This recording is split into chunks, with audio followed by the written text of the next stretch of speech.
Jill Valentine serves as an integral member and co-founder of the Bioterrorism Security Assessment Alliance, or BSAA, an organization dedicated to combating bioterrorism threats globally.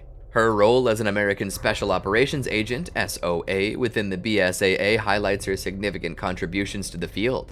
Valentine's reputation as a highly esteemed operative stems from her unwavering dedication to eliminating bioterrorism and her remarkable resilience during the biohazardous incidents in Arklay County back in 1998. Welcome back to the Leaderboard. Today we are going to take a look at the life of Jill Valentine from the Resident Evil series. Early life. Valentine's father hailed from France, while her mother's heritage traced back to Japan. Army and law enforcement career, 1992. In the early 90s, Valentine served in the United States Army and attracted the attention of Delta Force recruiters, the nation's premier counterterrorism unit. Despite the unit's policy of not enlisting women, Valentine was permitted to participate in the rigorous 6-month operator training course. During this course, she distinguished herself in bomb disposal and lockpicking, showcasing her delicate yet precise dexterity, along with her resilience, courage, and keen judgment in dangerous situations. This unique experience positioned Valentine as one of the few women globally trained by Delta Force, capable of swiftly neutralizing even the most complex explosives. During her tenure in the US Army, she crossed paths with fellow soldier Forrest Spire, with whom she later developed a closer working relationship. Eventually, Valentine departed from the military in search of experiences that invigorated her spirit, driven by her strong sense of justice and intolerance for those who cause harm to innocent individuals. Around 1996, Valentine was enlisted by Albert Wesker to join the Special Tactics and Rescue Service, STARS, a highly specialized unit within the Raccoon Police Department, or RPD, tasked with addressing significant criminal activities in Raccoon City. Despite maintaining a veil over her military background and personal affairs, she forged friendships with several STARS colleagues during this period, notably Chris Redfield, with whom she fostered a close bond and professional partnership.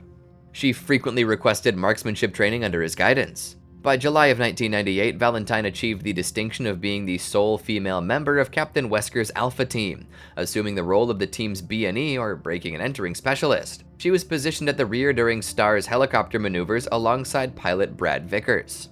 Mansion Incident. During the spring and early summer of 1998, Raccoon City was gripped by a series of unsettling events, including the deaths of hikers and suburban families due to savage dog attacks and instances of group cannibalism.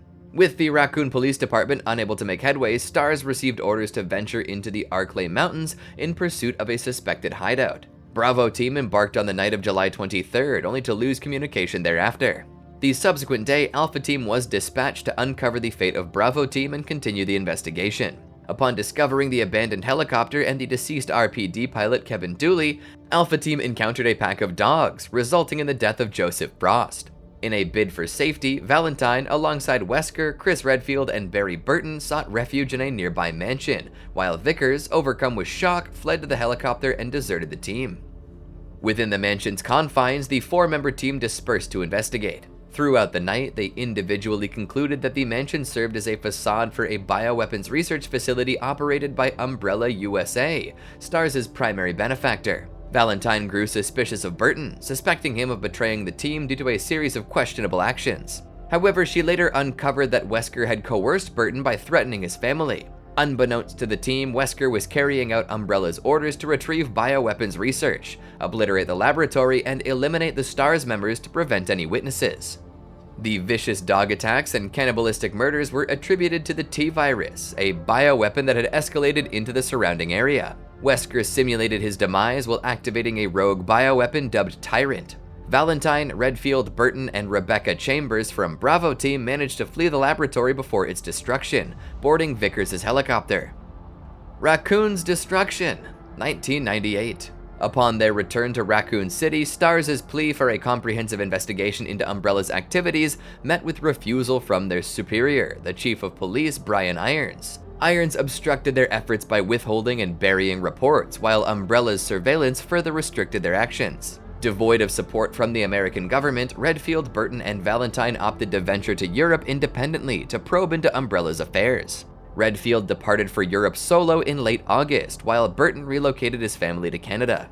Meanwhile, Valentine, ostensibly leaving the city, clandestinely returned to Raccoon City under the guise of departure, aiming to evade Umbrella's surveillance and the traitorous elements within the police force. She conducted covert investigations into Umbrella's subterranean facility before reuniting with her comrades. Progress was gradual, and 2 months post the mansion incident, the investigation was derailed when Raccoon City's water supply got contaminated with the T-virus, triggering mass mutations into zombies among the populace. Seizing the opportunity, Umbrella dispatched experimental BOWs, or bioorganic weapons, to test on the survivors, including the Nemesis T-type, a T-103 tyrant infested with a Nemesis alpha parasite. The formidable creature, known as the Pursuer, was deployed with the specific mission of tracking down and eliminating all STARS members. Valentine found herself confined in her apartment until September 27th or 28th, grappling with thoughts of suicide. However, she ultimately opted against it and fled through the streets of Raccoon City. At the Blackjack Bar, she encountered Vickers, who was wounded by zombies and later succumbed to his injuries when the Pursuer located him at the entrance of the police station. Venturing into the station alone while evading the Nemesis, Valentine realized the environment was no longer safe. In the STARS office, she intercepted a radio signal from Corporal Oliveira of the Umbrella Biohazard Countermeasure Service, or UBCS, and departed the police station to investigate, eventually crossing paths with him. Throughout the night of the 28th, Valentine reluctantly collaborated with 3 UBCS members: Captain Mikhail Victor, Sergeant Nikolai Zinoviev, and Corporal Oliveira, despite their ties to Umbrella. It became evident, however, that they were mere mercenaries deployed as expendable assets rather than legitimate employees. Valentine, along with Sergeant Zinoviev and Oliveira, worked on repairing a tram in which they sought refuge. Captain Victor was incapacitated due to his injuries.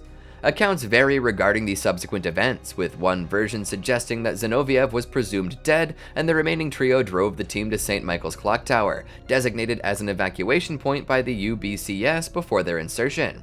The Pursuer ambushed the tram, prompting Victor to sacrifice himself with a grenade in an attempt to neutralize it. Although Valentine and Oliveira survived the wreckage, the Pursuer relentlessly pursued Valentine throughout the tower as she attempted to signal for help by ringing its bell. Subsequently, the creature demolished the UBCS helicopter, thwarting Valentine's means of escape. During another confrontation with the creature, Valentine was infected with a unique T-virus strain carried by the Nemesis parasites. Valentine remained unconscious for 2 days, sheltered in a chapel within the clock tower and under Oliveira's watchful guard, until she regained consciousness in the early hours of October 1st, realizing she had been infected. Oliveira ventured to Raccoon General Hospital in pursuit of potential treatments and returned later with a vaccine that had been deployed by the hospital staff before their demise. While traversing Raccoon Park, Valentine unexpectedly encountered Zinoviev, whose survival had been deliberately concealed from her. He disclosed Umbrella's utilization of the outbreak to gauge the effect of the BOWs. In response, Valentine fled to Incineration Disposal Plant P12A, a facility designated for treating infected biomatter, where she learned of the impending destruction of the city. There she engaged in another intense confrontation with the Nemesis, now significantly disfigured due to exposure to antiviral chemicals within the disposal plant. Utilizing an experimental rail cannon developed by the Delta Force, Valentine managed to weaken the creature further and ultimately left it incapacitated after delivering several shots from a magnum. During her time at the disposal treatment plant, Valentine discovered that Zinoviev had absconded with an on-site helicopter, while another chopper was on its way to the city in search of her. After vanquishing Nemesis, Valentine departed the city alongside Oliveira, only to realize that the individual seeking her through the radio was Burton. The Fall of Umbrella, 2003. Following the catastrophic obliteration of Raccoon City, Valentine remained steadfast in her support of Redfield's ongoing battle against Umbrella. By 2003, they had aligned themselves with a private anti-biohazard service. In February of that year, the team received distressing reports concerning particular animal attacks in close proximity to a small village, reminiscent of the Arklay incident. Redfield and Valentine promptly embarked on an investigation to the village, only to discover that it had already succumbed to a T-virus outbreak, leaving a sole survivor, a young girl named Anna, who had been sheltered by her parents. Numerous villagers sought refuge in a grain silo. As they escaped the silo, they encountered Wesker, who was conducting his own inquiry into the reports for undisclosed motives. However, before Wesker could be apprehended, the sudden appearance of Hunter Deltas thwarted their efforts. Nevertheless, they managed to glean crucial information from Wesker, learning that the villagers had ties to Umbrella and were harboring BOWs. Wesker appropriated Anna's locket to access a safe within her residence, narrowly avoiding the explosion of a concealed bomb intended to prevent unauthorized access. While Valentine and Redfield were unable to prevent Wesker's getaway, they uncovered evidence indicating that a nearby chemical plant served as an umbrella stronghold. The next day, Valentine and Redfield participated in a large-scale operation alongside the fellow members of the private anti-biohazard service. Their objective was to seize control of the chemical plant and terminate the production of BOWs. Upon arrival, they were confronted with the grim reality that the biohazard had overtaken the entire facility. Redfield and Valentine drew the attention of Colonel Sergei Vladimir, the former head of Umbrella's UBCS, and were compelled to engage in combat against Talos, a formidable armored tyrant enhanced by computer assistance. Despite Vladimir's skepticism, Talos was ultimately defeated and the facility was successfully secured. Regrettably, their efforts to access Umbrella's data were thwarted as Wesker had preemptively erased the hard drive. Nevertheless, Umbrella met its downfall when Wesker opted to surrender this crucial data to the US government, resulting in the corporation's subsequent bankruptcy. Founding of the BSAA and Il Veltro, 2005. Following the conclusion of the Raccoon trials, Umbrella's financial collapse left its security forces powerless to prevent several renegade employees from pilfering bioweapons, samples, and peddling them on illicit markets. As the war on terror evolved, there was a notable transition towards the utilization of these bioweapons, prompting the need for novel strategies to combat them. In response, several leading pharmaceutical conglomerates established the Bioterrorism Security Assessment Alliance, BSAA, in the United Kingdom, poised to offer assistance as required. However, despite its formation, the BSAA, functioning as a private military entity, was not without flaws. During the 2004 Tarragriga Panic, they were relegated to an observer role by the much larger Federal Bioterrorism Commission, or FBC, of the United States government. Suspicions arose that the FBC might have been complicit in arming terrorist factions like Il Veltro to bolster its own reputation. In response, BSAA Director Clive R. O'Brien orchestrated a significant operation to uncover the truth. However, the presence of an FBC informant necessitated the adoption of deceptive measures, even among his own agents.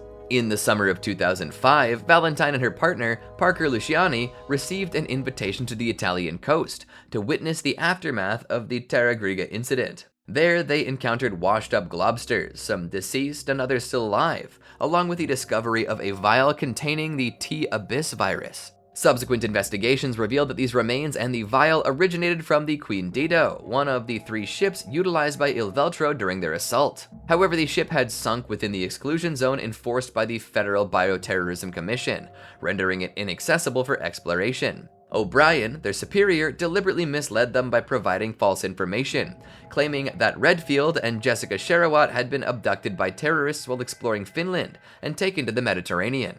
Acting on this misinformation, Valentine and Luciani set out on a small boat and stumbled upon the Queen Zenobia, which had been overrun by T-Abyss mutants. Upon discovering the percentage of FBC agents on board, particularly through the encounter with Rachel Foley, an FBC agent who was found unconscious and presumed dead, the duo realized they were in a precarious situation. Their peril intensified when they stumbled upon a room adorned with an Il Veltro flag and a mannequin strapped to a chair, signaling that they had fallen into a trap. They were incapacitated by an individual wearing a gas mask, who was later revealed to be Raymond Vester, an FBC mole orchestrated by O'Brien. Vester's role was to guide them toward the truth while maintaining the illusion that Il Veltro had indeed survived. Upon regaining consciousness, Valentine and Luciani persisted in their investigation, but encountered relentless interference from Vester, who no longer concealed his involvement behind a gas mask. At every juncture, Vester outmaneuvered them, sabotaging the bridge's communication system, setting their boat ablaze, and obliterating the emergency communication equipment, all while attributing the chaos to Il Veltro. Despite facing numerous obstacles, including navigating flooded lower decks above the bilge, Valentine and Luciani ultimately managed to establish contact with O'Brien via the radio transmission tower atop the ship. However, their communication came at a critical moment as they received word that Redfield and Sherowat were en route from the Queen's Semiramis. The quartet converged in the ship's casino, where they were confronted by Vester once again, this time wearing his gas mask. As Vester began to divulge details about the conspiracy, Sherowat abruptly shot him, exposing herself as the spy. Although Vester survived the gunshot thanks to a bulletproof vest, he pretended to be deceased while issuing a warning to Luciani regarding Sherowat's true alliance. As Valentine and Redfield progressed through the ship, they eventually reached the rear section, which housed an extensive laboratory complex. Their thorough investigation unveiled the startling truth. Morgan Lansdale, the director of the FBC, was the mastermind behind the creation of the T-Abyss virus, intending it as a potent bioweapon for Ilveltro. Lansdale provided 3 ships to transport the viral cargo to Terragria, initiating a biohazardous outbreak on board to eradicate Ilveltro. Subsequently, he repurposed the 2 remaining ships for clandestine vaccine research. Once the vaccine research concluded, a second biohazard event was orchestrated, resulting in the demise of the researchers and leaving the Queen Zenobia and Queen Semiramis deserted. Realizing they had uncovered the truth, Lansdale, motioning to their actions via surveillance, activated the self-destruct mechanism aboard the Queen Semiramis, anticipating Sherwood's compliance with his plan. As Sherwood initiated the self-destruct sequence, Valentine and Redfield narrowly escaped the sinking vessel aboard a BSAA helicopter, which came under attack by Malakota, parasitic worms inhabiting the body of a mutant whale. After surviving the ordeal, they were tasked with one final mission, retrieving evidence incriminating the FBC from within the wreckage of the Queen Dido. As they explored the ship, Valentine and Redfield stumbled upon a section where the air was still breathable, discovering that the few remaining unflooded corridors had served as the residence of Ilveltro leader Jack Norman for the past year. However, the FBC had already reached the ship before them. Norman, in a desperate act, infected himself with another sample of the T-Abyss virus, transforming into a formidable creature known as the Ultimate Abyss. Despite their attempts to reason with Norman and clarify their identity as BSAA agents, they were unable to sway him, ultimately being compelled to terminate him in order to obtain the crucial evidence. The evidence consisted of recordings depicting Ilveltro's dealings with Lansdale, conclusively demonstrating his involvement in providing the virus to the terrorist organization. The evidence was swiftly transmitted to the BSAA headquarters in the UK during a raid conducted by the FBC, leading to Lansdale's imminent apprehension by his own subordinates. After Lansdale's arrest, the FBC was disbanded and all its personnel and resources were assimilated into the BSAA, which was restructured as a United Nations counter-terrorism entity with expanded jurisdiction worldwide. Valentine assumed the role of a special operations agent and alongside Redfield engaged in a series of operations spanning various continents. These operations included interventions against bioterrorism in Asia, dismantling bioweapons laboratories in South America, and apprehending traffickers in Europe. Raid on the Spencer Estate, 2006. In 2006, the BSAA received vital intelligence disclosing the whereabouts of Dr. Oswell E. Spencer, former CEO of Umbrella Pharmaceuticals, who had gone into hiding to evade a global manhunt orchestrated by the US and Russian governments. Valentine and Redfield were tasked with launching a raid on the Spencer estate to apprehend him, hoping to extract valuable information pertinent to the separate manhunt for Albert Wesker. Upon entering the estate's main hall, they encountered Lord Spencer's bodyguards slain, evidently by an unidentified third party. Further investigation led them underground, where they discovered a dungeon housing numerous prisoners subjected to cruel experimentation or abandonment, with BOWs known as blobs left to roam the dungeons freely. Returning to the castle above ground, they managed to gain entry into the library, where they found Spencer dead, having been assassinated by Wesker. Engaging Wesker in combat, the 2 agents found themselves outmatched by his superhuman abilities. Perceiving Redfield to be on the brink of death, Valentine made a daring move, launching herself and Wesker out of the library window and down a cliff.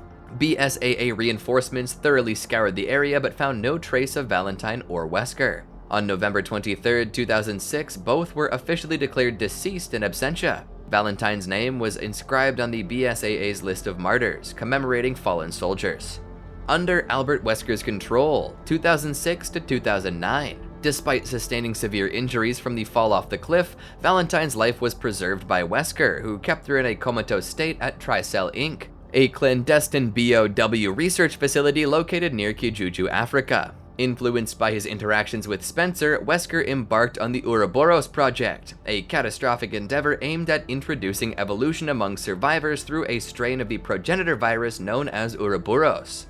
The initial iteration proved to be lethal to those infected, rendering it unsuitable for practical use. Nevertheless, Valentine found herself ensnared in Wesker's vindictive scheme, slated to become the inaugural test subject for the perfected Ouroboros in the future. After conducting a preliminary examination of her body, it was revealed that the vaccination she had received in 1998 following her T-virus infection had not provided complete immunity. Unbeknownst to her, a mutant strain of the virus had remained dormant within her for the past 8 years, only becoming active during her prolonged state of unconsciousness. Fortunately, Valentine's body mounted a swift defense against the mutant virus, generating new antibodies of exceptional purity. This unusual resilience rendered her unsuitable as an initial test subject for Ouroboros.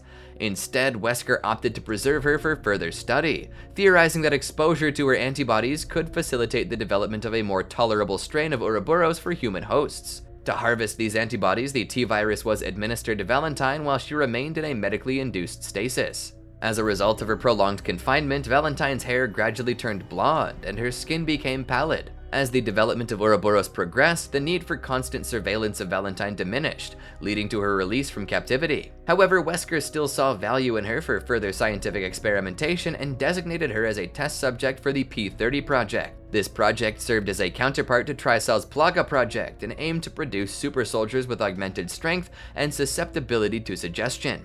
A significant drawback of the P30 project was the rapid metabolism and excretion of the drug derived from progenitor research. Since Tricell lacked data on the effects of long-term exposure, a specialized device was affixed to Valentine's chest to administer periodic injections of the drug. Now under Wesker's control, Valentine became informally integrated into the developing alliance between Wesker, Axella Gion, and Ricardo Irving. Kijuju Incident, 2009. As the Ouroboros project neared completion and Tricell prepared to implement it, Irving utilized the Kijuju Autonomous Zone as a testing ground for bioweapons. Commencing in the summer of 2008, members of the Indipaya tribe were subjected to Type 3 Plagas implants as experimental subjects. By early 2009, individuals within the city of Kijuju itself became hosts to Type 2 Plagas, procured by rebels who intended to exploit them as a means of rallying support for their insurgency. In March 2009, Tricell received intelligence from spies within the BSAA indicating an impending investigation in Kijuju. Valentine was tasked with safeguarding Irving during his anticipated business dealings.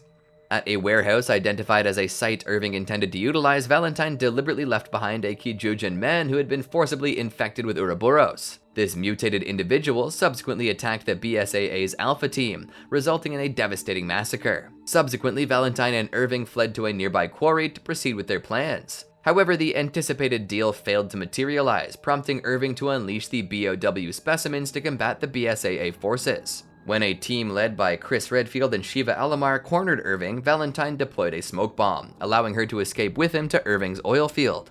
At the oil field, Valentine presented Irving with an ultimatum. His extensive knowledge rendered his capture by the BSAA unacceptable, and it was imperative to prevent the BSAA from tracing their departure from the oil field to the Tricell facility. Over the ensuing day, Irving set up explosives throughout the oil field to detonate in case the BSAA caught up with them. Additionally, in the event of continued pursuit, Irving was equipped with a dominant species Plaga egg to inject into his own body. When the BSAA finally located them at the oil field, Valentine made her escape aboard a speedboat, leaving Irving to confront Redfield, Shiva, and Captain Josh Stone.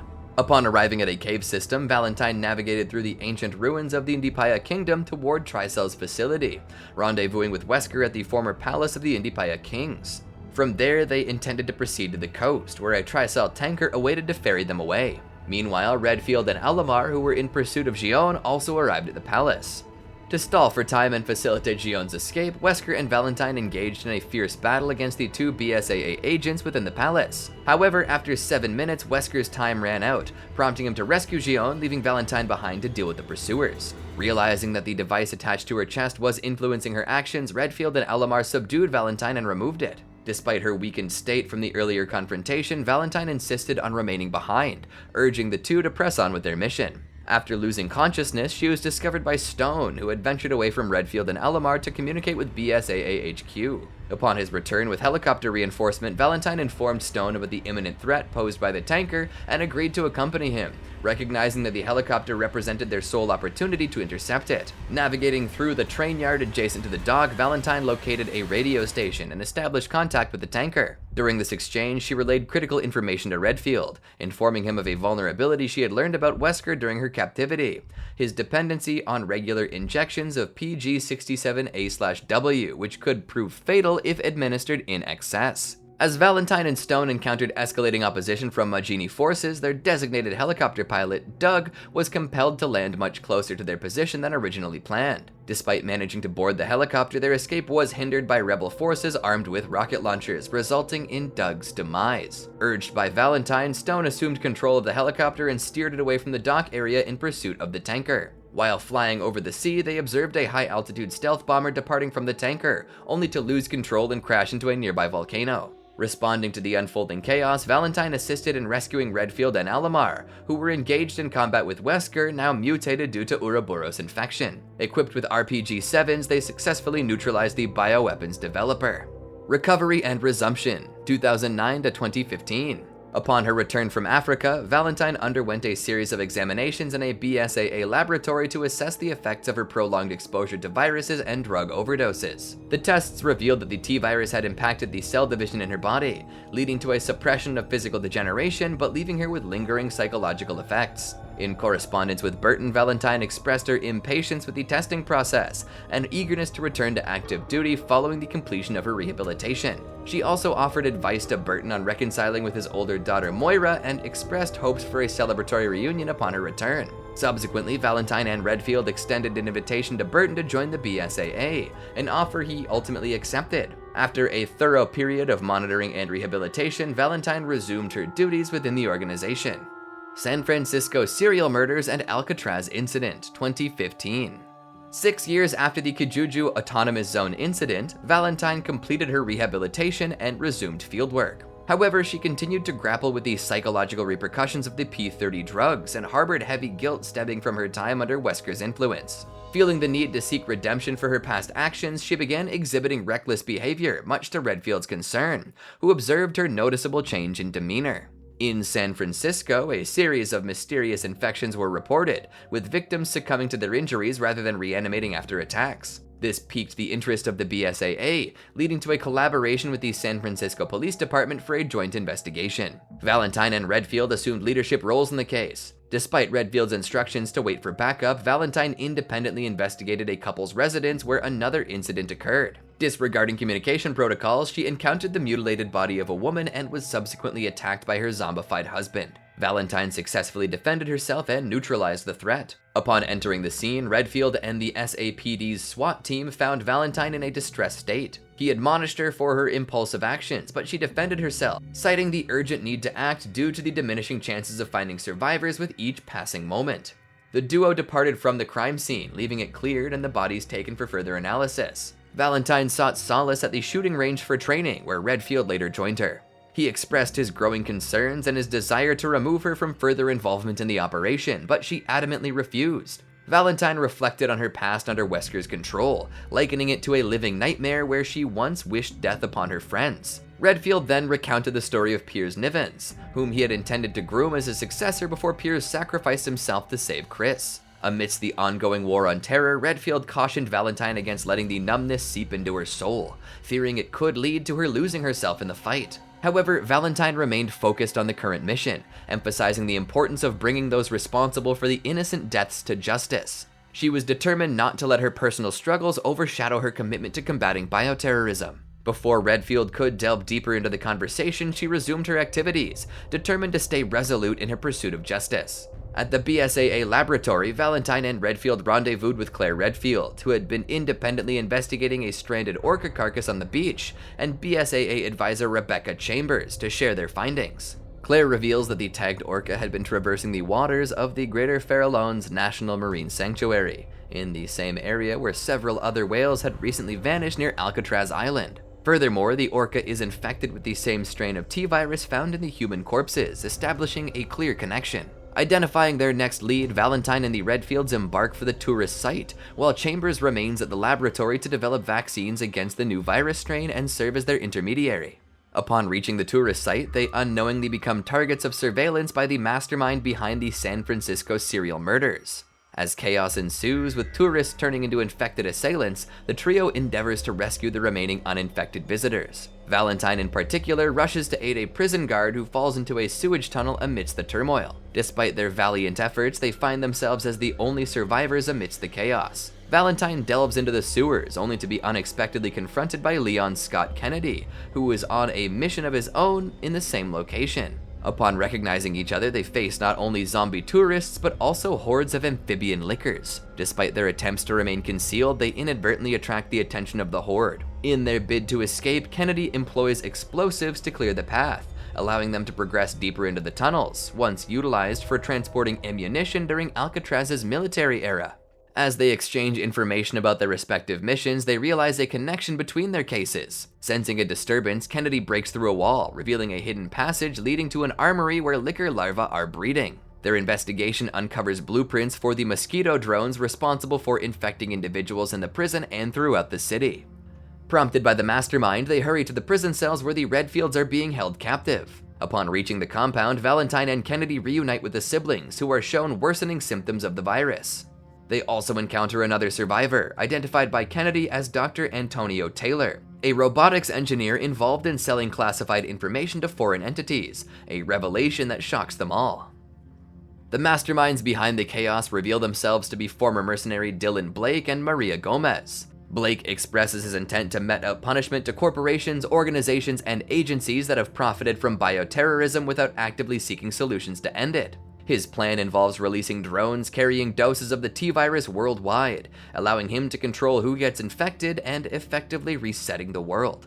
To illustrate his belief that justice is lacking, Blake spares Valentine from infection, but subjects her to a harrowing choice. She must either shoot Claire or allow Taylor to die at Claire's hands. Faced with this dilemma, Valentine refuses to act, prompting Blake to fatally shoot Taylor, enraging Valentine. However, before she can react, Gomez incapacitates her. Taking advantage of the chaos, Kennedy intervenes with a flashbang, giving Valentine an opportunity to fend off Gomez and escape the sewers. There she encounters Chambers, who has pursued them with a newly created vaccine. Valentine instructs Chambers to administer the vaccine to the infected group and inform others of her whereabouts.